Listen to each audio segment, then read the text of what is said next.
Hello बच्चों, मेरे प्यारे बच्चों, नमस्कार। स्वागत है आप सभी का संकल्प ट्यूटोरियल के इस ऑफिशियल यूट्यूब चैनल पे।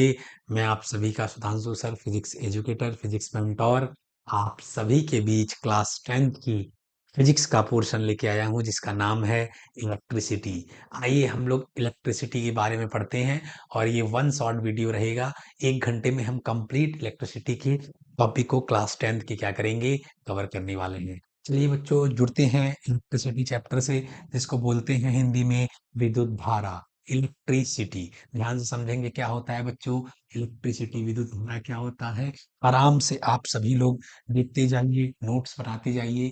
बहुत ही इजी क्या है टॉपिक है ये। ज्यादा आपको इसमें दिक्कत परेशानी नहीं होगी अगर आप कॉन्सेप्ट को लेके चलेंगे, आराम से समझेंगे तो। इलेक्ट्रिसिटी देखिए ध्यान से, इसको बोलते हैं विद्युत धारा। ध्यान से आप सभी लोग समझिए ये कैसा चैप्टर है। इसमें सबसे पहले हम लोग बच्चों इलेक्ट्रिसिटी के बारे में देखते हैं। सबसे पहले हम लोग विद्युत धारा के बारे में समझते हैं कि विद्युत धारा होता क्या है। तो देखिए बच्चों, विद्युत धारा आवेश के प्रवाह को बोलते हैं। आवेश के प्रवाह को बोलते हैं, मतलब चार्ज के फ्लो को बोलते हैं। चार्ज के फ्लो के रेट को बोलते हैं।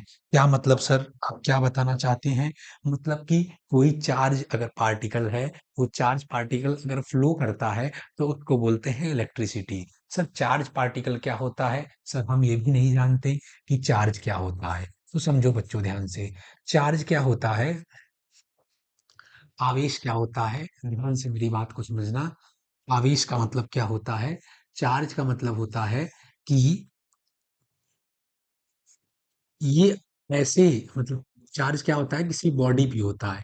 चार्ज क्या होता है बच्चों, किसी बॉडी पे क्या होता है, चार्ज होता है। कोई भी बॉडी है, जैसे मेरे ऊपर है, मेरे ऊपर भी चार्ज आ सकता है। कैसे सर, हम एक कंघी लिए, ठीक, एक कॉम्ब लिए, उसको क्या किए, अपने हेयर से रगड़े और क्या किए, वो कॉम्ब पे भी कोई चार्ज आ गया, मेरे हेयर पे भी कोई चार्ज आ गया। तो चार्ज क्या होता है, पहले तो चार्ज किसी बॉडी पे होता है बच्चों, किसी वस्तु पे चार्ज होता है। मतलब हम इस समय अगर न्यूट्रल हैं और हमको रब करके, बाई रबिंग के द्वारा मेरे ऊपर भी चार्ज क्या किया जा सकता है, क्रिएट किया जा सकता है। अगर मेरे ऊपर चार्ज रहेगा तो हम इलेक्ट्रिक फील्ड और मैग्नेटिक फील्ड में क्या करेंगे, मेरे ऊपर एक फोर्स का एक्सपीरियंस होगा। अगर मेरे ऊपर चार्ज नहीं रहेगा, हम इलेक्ट्रिक फील्ड्स और मैग्नेटिक फील्ड्स में मेरे ऊपर कोई फोर्स का एक्सपीरियंस नहीं होगा। ये चार्ज क्या है, charge is a fundamental property. Charge क्या है, प्रॉपर्टी है मैटर की। क्या है, एक प्रॉपर्टी है। चार्ज क्या है, मैटर की एक प्रॉपर्टी है, ठीक है। इंटेंसिव प्रॉपर्टी है मैटर की। कैसी प्रॉपर्टी है, इंटेंसिव प्रॉपर्टी है, ठीक? तो चार्ज क्या है, प्रॉपर्टीज ऑफ मैटर है। क्या है, properties of matter. Properties of matter, ठीक। Matter, properties of matter.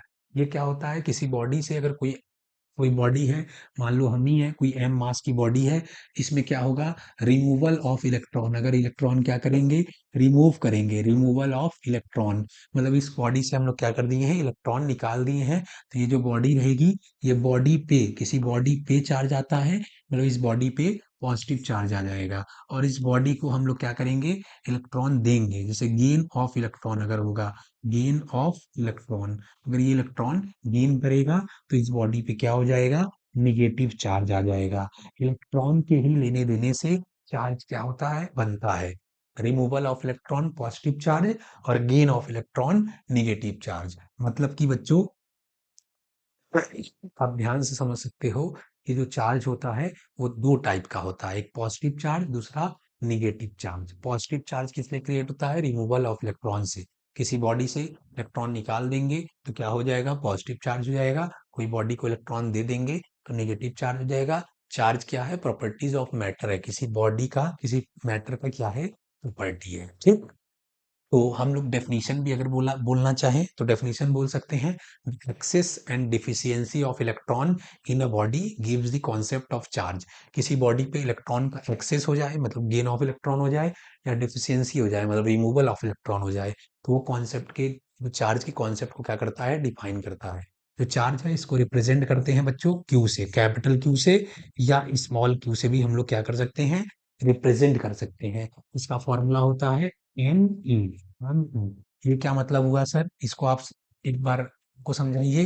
Q equal to क्या हुआ, एन ई, कैसे ये इसका फॉर्मूला हुआ, ध्यान से बच्चों समझना। क्यू क्या है, चार्ज को रिप्रेजेंट करते हैं क्यू से, और फार्मूला होता है एन ई, मतलब कितने इलेक्ट्रॉन निकाले हैं। अगर इससे वन इलेक्ट्रॉन निकला है, रिमूवल ऑफ वन इलेक्ट्रॉन, अगर वन इलेक्ट्रॉन रिमूव किया है तो एक, अगर दो इलेक्ट्रॉन रिमूव करेंगे बच्चों तो इसी बॉडी के ऊपर क्या आएगा, दो पॉजिटिव चार्ज आ जाएगा। तीन इलेक्ट्रॉन रिमूव करेंगे तो तीन पॉजिटिव चार्ज आ जाएगा। तो एन क्या है, नंबर ऑफ इलेक्ट्रॉन्स है, एन क्या है, नंबर ऑफ इलेक्ट्रॉन्स है, नंबर ऑफ क्या है, इलेक्ट्रॉन्स है। और ई क्या है, ई क्या है sir, charge on one electron, charge on one electron, charge on one electron, जिसकी वैल्यू होती है बच्चों, ध्यान से एकदम देखना, 1.6 इंटू 10 की पावर -19 गुलाम। क्या होता है, 1.6 इंटू 10 की पावर -19। ध्यान से देखो, -19 कुलॉम, कुलॉम क्या है, यूनिट क्या होता है इसका, यूनिट, यूनिट क्या हो जाएगा, यूनिट हो जाएगा बच्चों इसका, चार्ज का जो यूनिट है, इसका कुलॉम यूनिट हो जाएगा, चार्ज का यूनिट जो हो जाएगा उसका हो जाएगा कुलॉम, क्या हो जाएगा, कुलॉम, यूनिट क्या हो जाएगा, कुलॉम। या यूनिट एक और, एक और यूनिट होता है, एक कुलॉम। और दूसरा अगर बात करें तो देखो ध्यान से, अभी बच्चों हम लोग आगे पढ़ेंगे, आगे पढ़ेंगे, आई इक्वल टू होता है क्यू अपॉन टी, क्या होता है, क्यू अपॉन टी। तो यहाँ से क्यू इक्वल टू हो जाएगा I into T, Q equal to क्या हो जाएगा, आई इंटू टी। तो यहाँ से एक और आएगा एम्पियर सेकेंड, क्या आ जाएगा, एम्पियर सेकेंड। दो यूनिट होता है, एक कूलॉम और दूसरा एम्पियर सेकेंड। तो यहाँ तक हम लोग बच्चों चार्ज की जो बातें थी उसको हम लोग पूरा किए हैं, चार्ज को डिफाइन किए हैं। जल्दी से आप सभी लोग स्क्रीनशॉट ले लीजिए, क्यू से रिप्रेजेंट करते हैं, एन क्या होता है, फॉर्मूला होता है। चलिए आगे हम लोग बढ़ते हैं जल्दी से। प्रॉपर्टीज ऑफ चार्ज की अगर बात करें हम लोग, क्या इसकी प्रॉपर्टी होती है, प्रॉपर्टी ऑफ चार्ज की बात करें तो, प्रॉपर्टीज ऑफ चार्ज, चार्ज की प्रॉपर्टी की अगर बात करें, इसकी क्या प्रॉपर्टी होती है, तो देखिए ध्यान से, पहली प्रॉपर्टी आप बोल सकते हैं कि charge can not exist without mass, ठीक। पहली प्रॉपर्टी अगर बात करें हम, पहली प्रॉपर्टी बोल सकते हैं, charge can not exist without mass. जो चार्ज है बच्चों वो विदाउट मास के क्या करेगा, एग्जिस्ट नहीं करेगा। ऐसा कभी नहीं हो सकता कि कोई बॉडी का कोई मास ही ना हो और उस पर चार्ज हो। जो चार्ज होता है बच्चों, जो चार्ज डिफाइन ही किया गया है कि चार्ज किसी बॉडी पे होता है। जैसे हम लोग एग्जांपल आपको समझाएं कि अगर हम किसी पे भी क्या करें, अपने हेयर पे रगड़े तो मेरे हेयर पे कुछ चार्ज आ जाएगा, और जिसको रब कर रहे हैं उस पे भी कोई चार्ज आ जाएगा। मतलब बॉडी पे ही चार्ज होता है, चार्ज किसी ऑब्जेक्ट पर होता है। ऐसा नहीं है कि किसी ऑब्जेक्ट, कोई ऑब्जेक्ट एग्जिस्ट, कोई मैटर एग्जिस्ट ही ना करे और चार्ज ऐसे ही एग्जिस्ट कर जाए। समझ रहे हो बच्चों, तो charge can not exist without mass, ठीक। अब इसका क्या है, नेक्स्ट हम लोग क्या बोल सकते हैं, नेक्स्ट बोल सकते हैं there are two type of charge, there are two type of charge. Charge कितनी टाइप के होते हैं बच्चों, दो टाइप के होते हैं, एक पॉजिटिव चार्ज, ठीक, एक पॉजिटिव, दूसरा नेगेटिव, दूसरा क्या हो जाएगा, नेगेटिव। दो टाइप के चार्ज होते हैं, ठीक। हम लोग बोल सकते हैं similar charges, similar charges repel each other, and opposite charges,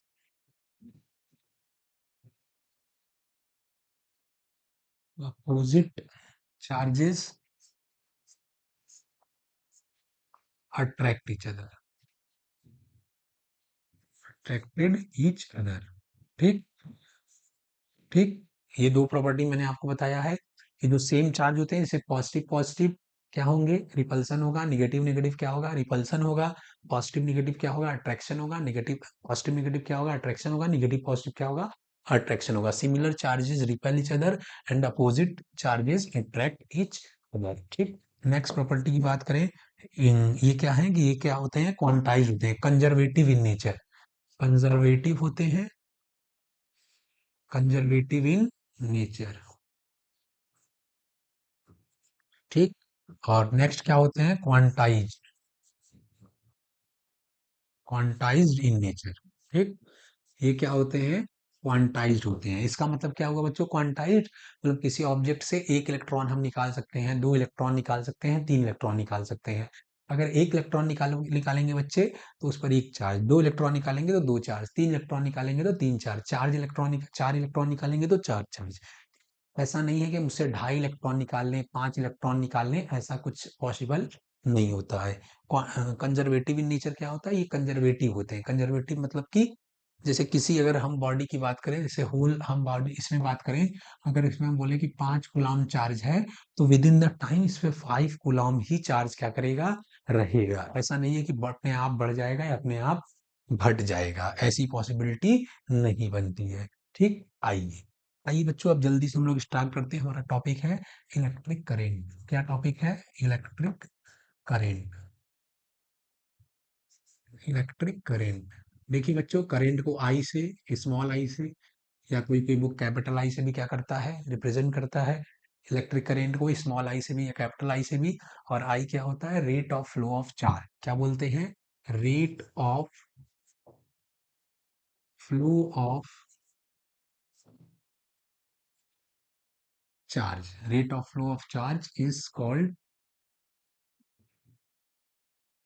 current. ठीक, चार्ज के फ्लो को क्या करते हैं? करंट कहते हैं। जैसे हम बोले ये क्या है? वायर है।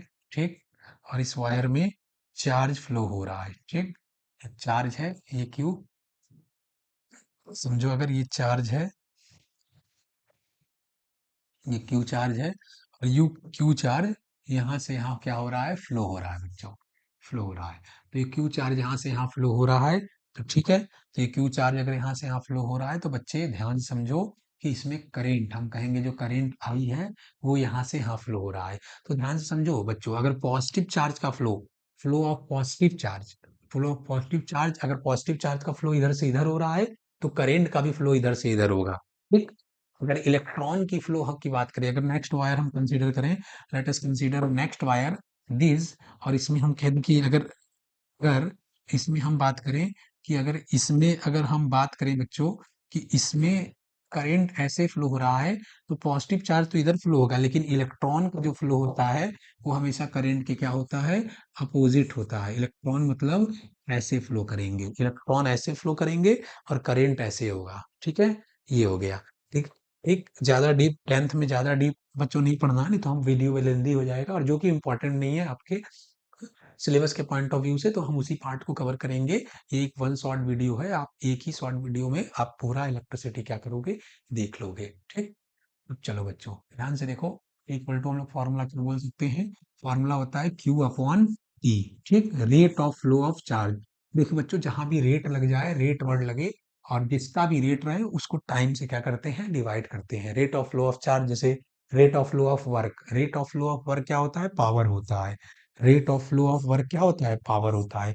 जहां भी रेट लगे तो मतलब समझना है कि कोई जिस फिजिकल क्वांटिटी में रेट लग रहा है, जैसे फ्लो ऑफ चार्ज में रेट लगा तो चार्ज को टाइम से डिवाइड होगा, वर्क में अगर लगा तो वर्क का टाइम से डिवाइड होगा। ठीक, यूनिट की बात कर लेते हैं जल्दी से बच्चों। यूनिट जो डिफाइन है ये है एम्पियर। क्या है बच्चों? एम्पियर यूनिट में, यूनिट डिफाइन है एम्पियर। नेक्स्ट यूनिट की बात कर सकते हैं हम लोग, कूलॉम पर सेकेंड। कूलॉम पर सेकेंड ये क्या है? क्यों कूलॉम, और टाइम का क्या हो गया? सेकेंड हो गया। ठीक है बच्चों, ये हम लोग करेंट की बात किए, इलेक्ट्रिक करेंट की बात किए। ठीक, आगे हम लोग बढ़ते हैं। इलेक्ट्रिक करेंट के बाद हम लोग देखते हैं बच्चों ओम्स लॉ। क्या देखते हैं? Ohm's law. ओम्स लॉ क्या होता है? ध्यान समझो, ओम्स लॉ। ठीक, at constant pressure and temperature, at constant pressure,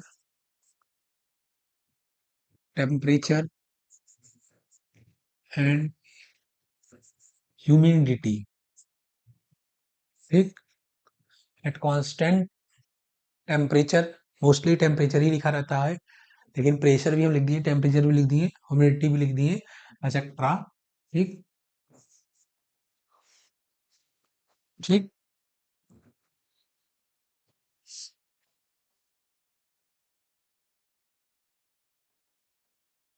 constant temperature, pressure, humidity, potential difference, potential difference across across the wire is directly proportional to the current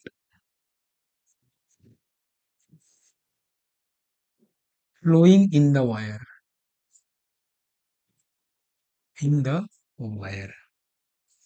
इसका मतलब क्या हुआ बच्चों? At constant temperature, potential difference across the wire is directly proportional to the current flowing in the wire। मतलब कोई अगर तार है, बात करें तार, उस तार का भी कोई रेजिस्टेंस होगा, कोई वायर है उसका वायर का भी कोई रेजिस्टेंस होगा। अगर इस वायर का यहाँ का पोटेंशियल क्या है, V1 है, यहाँ का पोटेंशियल क्या है, V2 है बच्चों, तो क्या होगा इसका पोटेंशियल डिफरेंस की बात करें मतलब delta V is directly proportional to क्या होता है, करंट होता है। इस तार के अक्रॉस जो भी पोटेंशियल डिफरेंस होता है डेल्टा V, वो इस तार में करंट की क्या होता है, फ्लो होता है। करंट अगर यहाँ से यहाँ फ्लो हो रहा है तो भी भाई कंफर्म है कि ये वाला पोटेंशियल क्या होगा, ज्यादा होगा, और उधर वाला पोटेंशियल क्या होगा, कम होगा, क्योंकि current high potential to low potential क्या होता है, फ्लो होता है। ठीक, तो यहाँ से यहाँ करंट फ्लो हो रहा है तो ये क्या होगा, आई के प्रोपोर्शनल होगा। ये प्रोपोर्शनल का साइन हटेगा बच्चों, तो डेल्टा वी इक्वल टू क्या हो जाएगा, आई आर। इसी को बोलते हैं बच्चों ओम्स लॉ। क्या बोलते हैं, ओम्स लॉ। ठीक, इसी को क्या बोलते हैं, Ohm's law. Delta V equal to I R. ठीक, नेक्स्ट हम लोग समझते हैं जल्दी से ओम्स लॉ। अच्छा, ओम्स लॉ का कभी ग्राफ अगर आपसे पूछ दे, तो ग्राफ अगर पूछेगा आपका तो ध्यान समझो, डेल्टा वी और आई का ग्राफ स्ट्रेट लाइन होता है ओरिजिन से। क्या होता है बच्चों, ओरिजिन से स्ट्रेट लाइन होता है। बट अगर पूछेगा तो आप करना इतना ज्यादा इंपॉर्टेंट नहीं है। Current is always flow to high potential to low potential. Current हमेशा हाई पोटेंशियल से लो पोटेंशियल की तरफ क्या होता है, फ्लो होता है। ठीक, ओम्स लॉ आप लोग को क्लियर हो गया होगा बच्चों। ठीक है, ओम्स लॉ नोट कर लीजिए जल्दी से, हम लोग आगे देखते हैं। ठीक, अब हम लोग रेजिस्टेंस की बात करते हैं। सर ये रेजिस्टेंस क्या होता है, ये रेजिस्टेंस क्या होता है सर? आइए हम लोग जल्दी से बात करते हैं रेजिस्टेंस। रेजिस्टेंस का सिंपल मीनिंग बच्चों होता है तार। एक तार है, ठीक, तार का प्रतिरोध। एक तार है, उसका क्या प्रतिरोध है, क्या उसकी वैल्यू होती है, मतलब तार कितना मोटा है, कितना लंबा है। ठीक है, मतलब तार की properties, it is a property of a wire. Resistance क्या है, इट इज द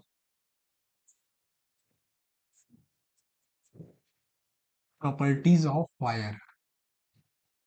ये क्या है, वायर की एक प्रॉपर्टी है। ठीक है, it is a property of a wire. ठीक, इसको डिफाइन किया गया है रेजिस्टेंस के फॉर्मूला को R equal to rho L by A से।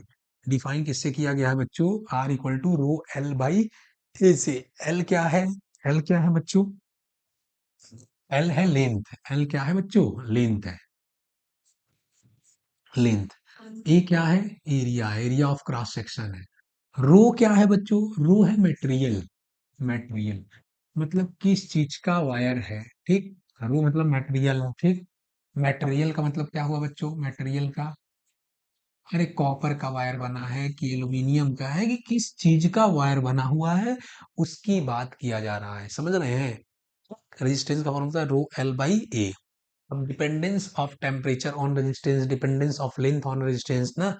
रेजिस्टेंस किस चीज से डिपेंड डिपेंड तो क्या होता है, दो इसमें दो चार बातें हैं।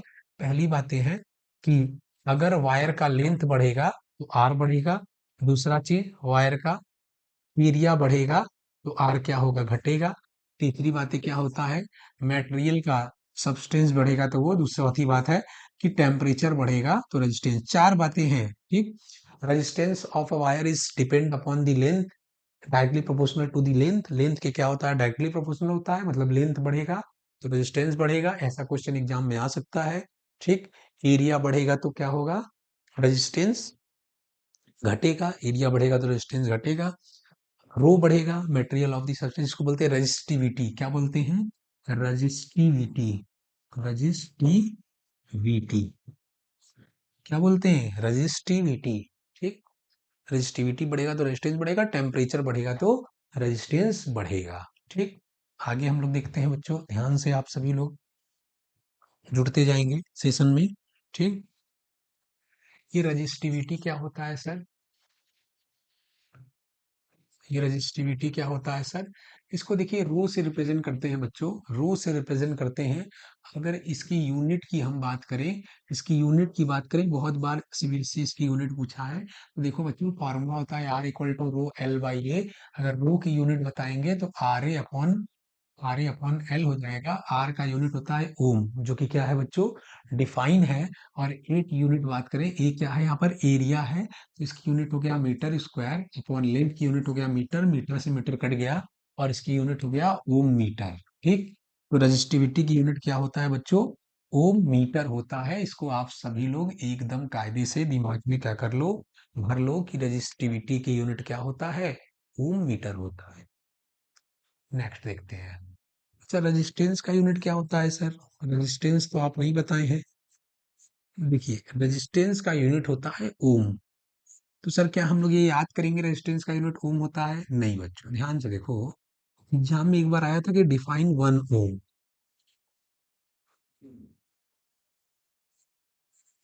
क्या आया था? डिफाइन 1 ओम। एक बार ये एग्जाम में क्या हुआ था, क्वेश्चन हुआ था कि डिफाइन 1 ओम। 1 ओम हम किसको डिफाइन करेंगे?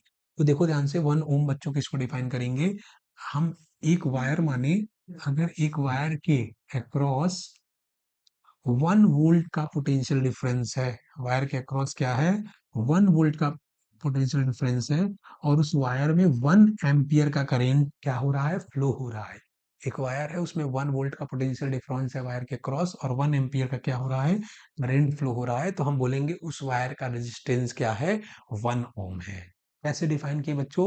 एक, यदि किसी तार के सिरों का विभवांतर 1 वोल्ट हो और उसमें बहने वाली धारा का मान 1 एम्पियर हो, तो तार का प्रतिरोध 1 ओम होगा, हिंदी में। सिर्फ इंग्लिश में क्या बोलेंगे बच्चों? इंग्लिश में बोलेंगे, if a wire of resistance, if a wire of resistance is defined as 1 ohm is defined as the potential, if a 1 volt potential drop across a resistor and flowing current through it 1 ampere, then known as, then the resistance of a conductor या resistance of a wire is 1 ohm।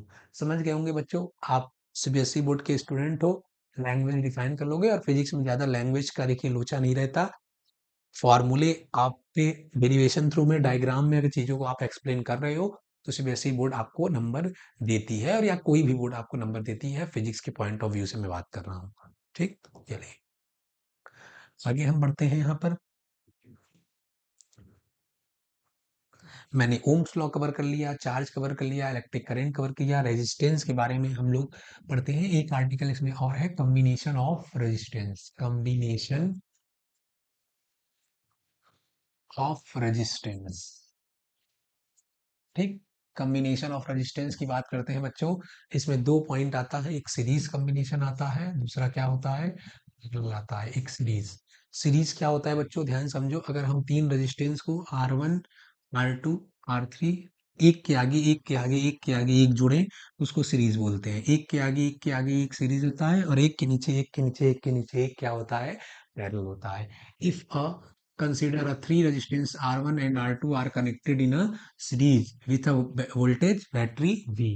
क्या है, एक बात एकदम दिमाग में समझ लो बच्चों, कि रेजिस्टेंस अगर कोई रेजिस्टेंस अगर कोई रेजिस्टेंस क्या है, सीरीज में कनेक्ट होता है, तो उसके क्रॉस पोटेंशियल डिफरेंस अलग होता है, लेकिन करंट जो होता है तीनों में सेम रहता है बच्चों। ये दिमाग में एकदम फिट कर लो। क्या होता है, करंट तीनों में सेम रहेगा, तीनों में करंट क्या रहेगा, सेम रहेगा, तीनों में करंट क्या रहेगा, हाई रहेगा। सीरीज की बात कर रहे हैं। सीरीज में करंट सेम होता है, पोटेंशियल तीनों के क्रॉस क्या होता है, अलग होता है। पैरेलल में क्या होता है, पोटेंशियल सेम होता है, क्योंकि तीनों एक ही से जाके जुड़े रहते हैं। डायग्राम को आप लोग फील करो, उसमें क्या रहता है, ऐसा डायग्राम रहता है बच्चों, ये रहता है। ठीक, ये रहता है। ठीक, ये रहता है, तीनों एक ही बैटरी से, तो तीनों के क्रॉस जो पोटेंशियल है वो क्या है, सेम है, लेकिन करंट जब बैटरी से निकलेगा तो वो क्या हो जाएगा बच्चों, बट जाएगा। करंट देख रहे हो, बट जाएगा। करंट बढ़ जाएगा और पोटेंशियल क्या होगा, सेम रहेगा। करंट बढ़ जाएगा और पोटेंशियल क्या होगा, सेम होगा। आप समझ गए होंगे मेरी बातों को, मैं क्या कहना चाह रहा हूं। चलिए आइए, जुड़ते हैं बच्चों।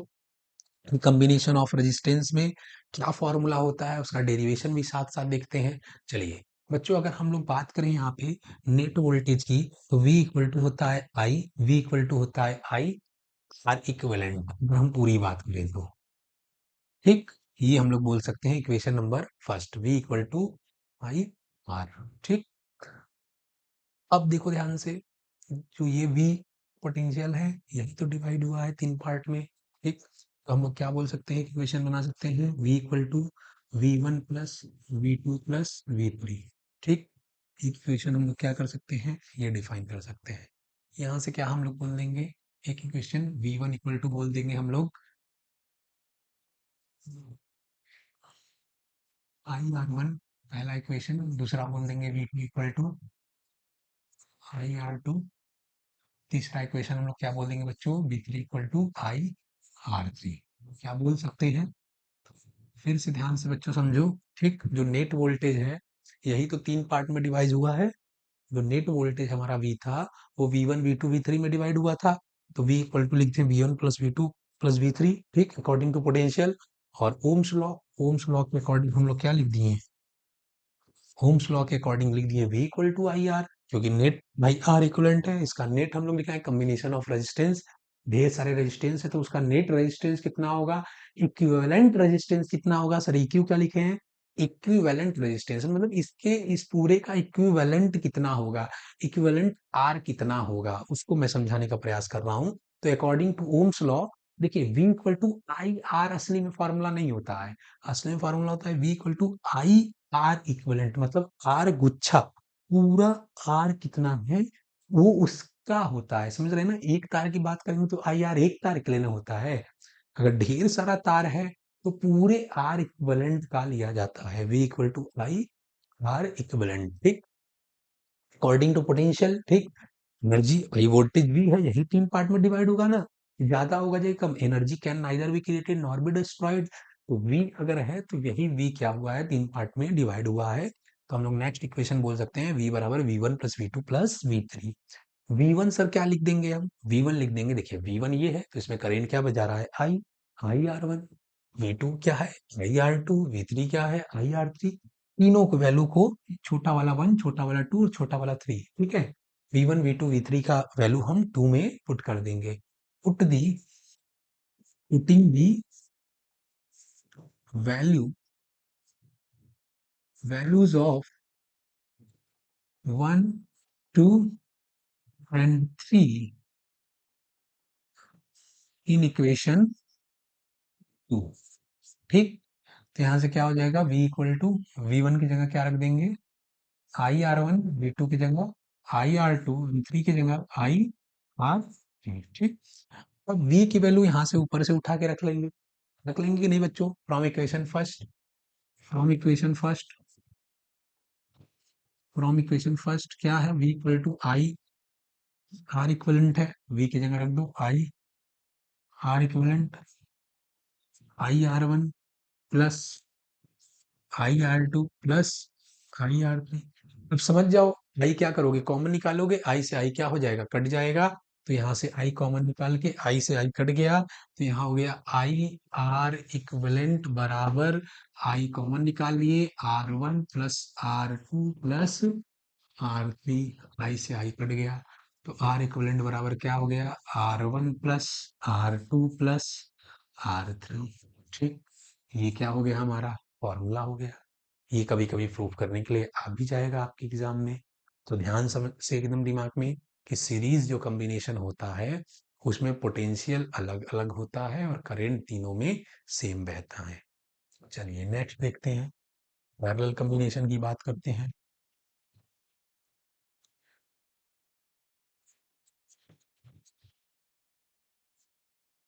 Parallel combination. ठीक, पैरेलल में क्या होगा बच्चों,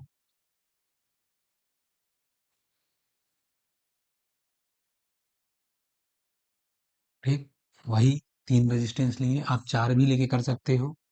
ठीक, 10 ठो भी लेके कर सकते हैं। ठीक, R one, R two, R three. ठीक, अब देखो तीनों के क्रॉस जो पोटेंशियल ड्रॉप है बच्चों, वो तो V का ही है। ठीक, तीनों के क्रॉस पोटेंशियल क्या है, V का ही है बच्चों, तीनों के क्रॉस। इसके क्रॉस भी क्या है, V है। इसके क्रॉस भी क्या है, V है। इसके क्रॉस भी क्या है, V है। तीनों के क्रॉस पोटेंशियल ड्रॉप क्या है, V है। लेकिन अगर इसमें करंट यहाँ से अगर गया, करंट आई, तो अब यहाँ जंक्शन पे करंट तीन पार्ट में क्या हो जाएगा बच्चों, डिवाइड हो जाएगा। हम बोल रहे हैं कि ऊपर करंट गया है I1, इधर करंट गया है I2, और नीचे करंट गया है I3। ठीक। तो फिर हम लोग क्या बोल सकते हैं बच्चों, यहाँ देखिए करेंट का पहले तो V equal to I R equivalent, ये तो लाइन एकदम पहले लिख ही देना है आप लोग को कि V equal to I R equivalent. ये तो होता ही है कि V इक्वल टू आई क्या होता है, आर इक्वलेंट। जो V होता है वो आई आर गुच्छा का फॉर्मेट होता ही है कि आप पूरे रेजिस्टेंस को देख के बैटरी क्या होती है, करंट देती है। और V इक्वल टू आई हमेशा ये वाला आर आर इक्विवेलेंट ही होता है, इस बात को ध्यान रखना। अब यहाँ करंट डिवाइड हुआ है तो करंट की इक्वेशन को क्या करेंगे, बनाएंगे। ठीक। इक्वेशन नंबर 2 हो गया। अब देखो ध्यान से, I1 की वैल्यू क्या लिखेंगे बच्चों, I V equal to I R होता है तो I equal to V by R हो जाएगा, V बाई आर वन। ठीक। I2 इक्वल टू क्या हो जाएगा, V by R two. I R3 equal to क्या हो जाएगा, I3 इक्वल टू क्या हो जाएगा, V बाई R3। अब आप समझ गए होंगे बच्चों क्या करना है। पैरेलल में पोटेंशियल तीनों पे सेम होता है, करंट क्या होता है, डिफरेंट होता है। अब आप समझ गए होंगे कि तीनों वैल्यू को उठा के क्या करेंगे, इसमें रख देंगे। V/R1, V/R2, V/R3। V common निकालेंगे, I की जगह रख देंगे। यहाँ से I इक्वल टू क्या रख देंगे, यहाँ से I इक्वल टू रख देंगे V अपॉन आर इक्विवेलेंट। रखेंगे तो V कॉमन निकल के कट जाएगा और फॉर्मूला आ जाएगा 1/R equivalent equal to 1/R2, 1/R3, 1/R4। ये होमवर्क रहेगा बच्चों, प्लीज आप सभी लोग जरूर इसे अपने कॉपी में अच्छे से नोट्स बना के लिख लेना। ठीक। आगे हम लोग बढ़ते हैं बच्चों।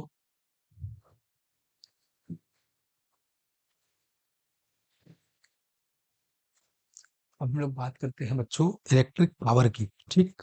किसकी बात करेंगे, इलेक्ट्रिक पावर की। हमारा ओम्स लॉ खत्म, सीरीज पैरेलल खत्म। सीरीज पैरेलल पे जो क्वेश्चन का सेशन है बच्चों, वो एक वीडियो और मेरा यूट्यूब पे पड़ा हुआ है, मैं प्ले लिस्ट बना दूंगा, आप सभी लोग उसमें देख लेना। ठीक। लिंक भी डिस्क्रिप्शन बॉक्स में दे दूंगा।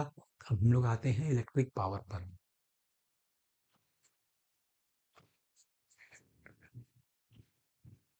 इलेक्ट्रिकल पावर, विद्युत शक्ति कहा जाता है बच्चों इसको, हिंदी में विद्युत शक्ति। ठीक। विद्युत शक्ति कहते हैं इलेक्ट्रिकल पावर। ध्यान से देखेंगे बच्चों, इलेक्ट्रिकल पावर क्या होता है, विद्युत शक्ति क्या होता है। ठीक। अभी तक हम लोग क्लास, अगर नाइन्थ स्टैंडर्ड की बात करें, अब सभी लोग 10th में हो, तो नाइन्थ स्टैंडर्ड की बात करें तो इलेक्ट्रिक पावर हम लोग क्या जानते थे, मैकेनिकल पावर जानते थे, P equal to W upon T. ये जानते थे, P equal to W upon T. एक डेफिनेशन बच्चों छूट रहा है जो कि आपके सिलेबस में है 10th के, उसको मैं डिफाइन करा दे रहा हूँ यहाँ पर बगल में ही, जिसका नाम है इलेक्ट्रिक पोटेंशियल। क्या नाम है, इलेक्ट्रिक पोटेंशियल। ठीक। इलेक्ट्रिक पोटेंशियल जिसको बोलते हैं वैद्युत विभव। क्या बोलते हैं, विद्युत विभव, विद्युत विभव।